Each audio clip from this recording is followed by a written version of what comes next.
Mateus capítulo 7, versículos 1 ao 6. Cuidados necessários no viver cristão. Bom dia, queridos irmãos.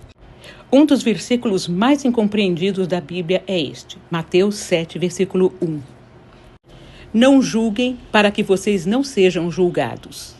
Há quem defenda, por ser todo homem pecador, como está escrito em Romanos 3,10, não há um justo nenhum sequer, que estamos impedidos de reprovar alguma atitude errada do nosso próximo.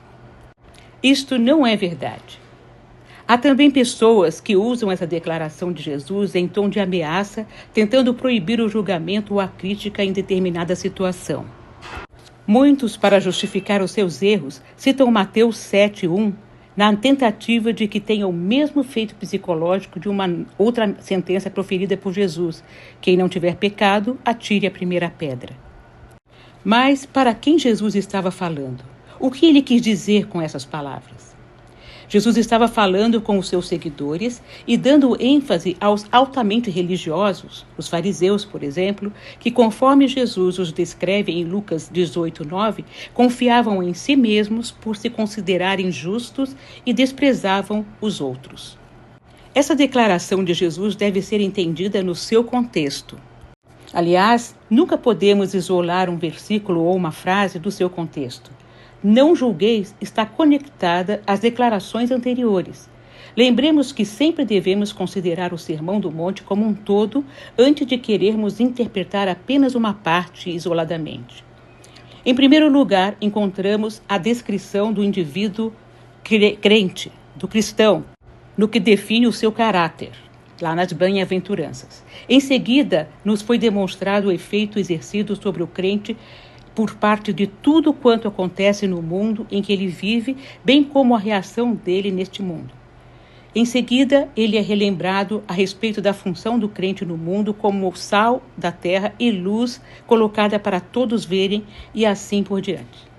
Depois, tendo descrito como é o crente, bem como o seu meio ambiente, Jesus passa a fornecer-nos instruções específicas referentes à vida do crente neste mundo. Ele iniciou com a relação entre o crente e a lei. Isto foi especialmente necessário por causa dos falsos ensinamentos dos fariseus e escribas.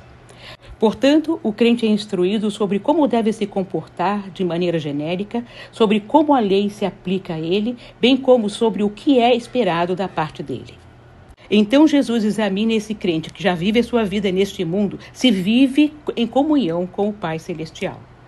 Orienta sobre suas decisões e ações, sobre esmolas, orações e sua prática de jejum, com o propósito de produzir o crescimento espiritual.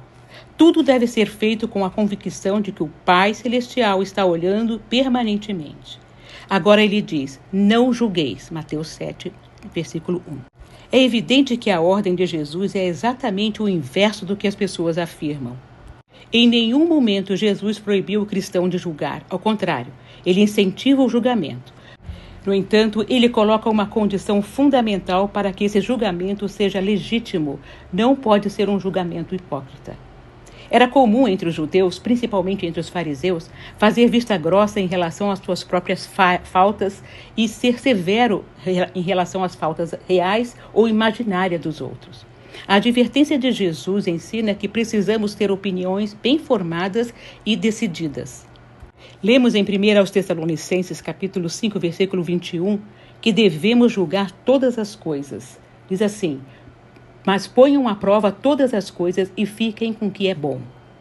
Na primeira carta de João, capítulo 4, versículo 1, diz que nós devemos examinar as intenções. Diz assim, amados, não creiam em qualquer espírito, mas examinem os espíritos para ver se eles procedem de Deus, porque muitos falsos profetas têm saído pelo mundo. Jesus não disse que é errado reprovar os pecados e as faltas de outras pessoas enquanto nós mesmos não sejamos perfeitos e não estejamos sem faltas. Isso seria uma contradição em relação às outras passagens da Bíblia. O que Jesus condena é um espírito crítico que em tudo encontra alguma falta. A prontidão em condenar as pessoas por causa de pequenas coisas ou questões de pouca importância. O hábito de fazer julgamentos duros e precipitados, a disposição em exagerar os erros e as fraquezas do próximo e de geralmente pensar o pior. Aquela famosa frase, faça o que eu digo, mas não faça o que eu faço, não funciona para o crente. Para nós, o lema correto deve ser, faça exatamente como eu faço. Se somos imitadores de Cristo, não há problema em fazer essa afirmação. Paulo, em 1 Coríntios, capítulo 11, versículo 1, diz, tornem-se meus imitadores como eu sou de Cristo. Os exemplos são mais audíveis do que nossas palavras. A determinação de não julgar é dirigida a hipócritas que a todos julgam do modo errado, de forma severa, sentenciando e executando. Não sejam fariseus, ou como muitos dizem, não sejam crentões, mas façam julgamentos justos. Paulo diz em Romanos 2, de 1 a 3. Portanto, você que julga os outros é indesculpável, pois está condenando você mesmo naquilo em que julga, visto que você que julga pratica as mesmas coisas. Sabemos que o juízo de Deus contra os que praticam tais coisas é conforme a verdade. Assim, quando você, um simples homem, os julga, mas pratica as mesmas coisas, pensa que escapará do juízo de Deus? A Bíblia não proíbe de julgarmos condutas, princípios, valores e doutrinas, e sim de fazermos julgamentos hipócritas. Para as questões éticas e morais, o ensino é, primeiro, discernir, depois, advertir, repreender, instruir os sinceros e fracos e, finalmente, levá-los ao arrependimento, que é a vontade individual, em amor. Irmãos, se alguém for surpreendido em algum pecado, vocês, que são espirituais, deverão restaurá-lo com mansidão. Cuide-se, porém, cada um para que também não seja tentado. Gálatas 6, 1. Voltando para Mateus, não julguem para que vocês não sejam julgados, pois da mesma forma que julgarem, vocês serão julgados, e a medida que usarem também será usada para medir vocês. A mesma medida que a gente usa é usada para nos medir.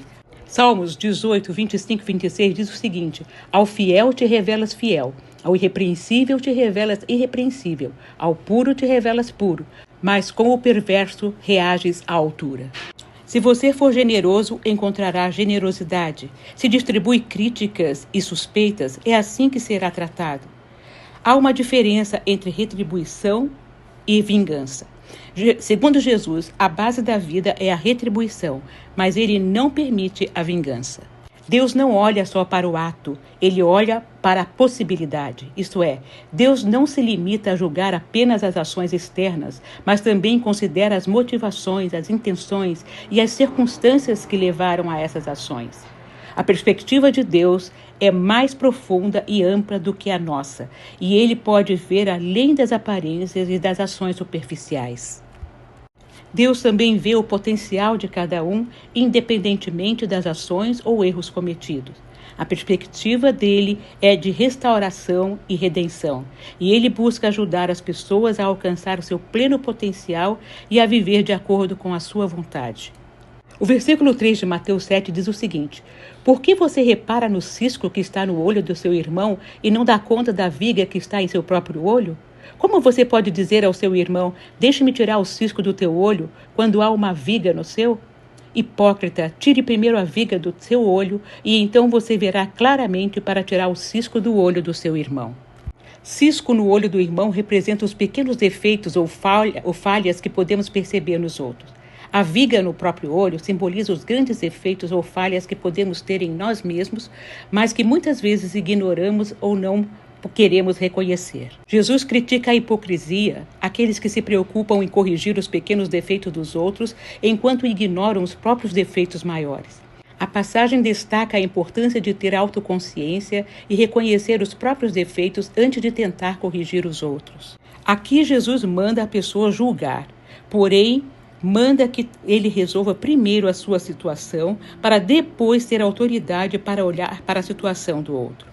Às vezes reparamos em um cisco que está impedindo com que o nosso irmão enxergue direito, enquanto a nossa visão está totalmente comprometida com uma viga.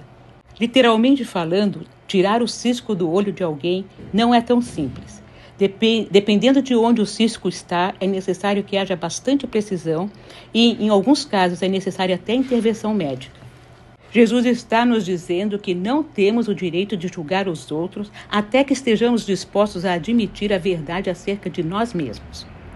Como um oftalmologista cego pode realizar uma cirurgia num olho alheio? Há um provérbio popular que diz: quando apontamos o dedo para alguém, temos 3 dedos voltados para nós.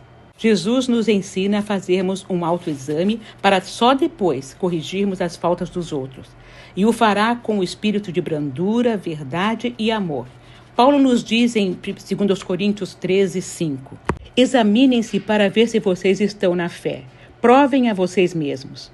Não percebem que Cristo Jesus está em vocês? A não ser que tenham sido reprovados. Em Mateus 7, versículo 6, Jesus continua dizendo: não deem o que é sagrado aos cães, nem atirem suas pérolas aos porcos. Caso contrário, esses a pisarão e aqueles, voltando-se contra vocês, os despedaçarão.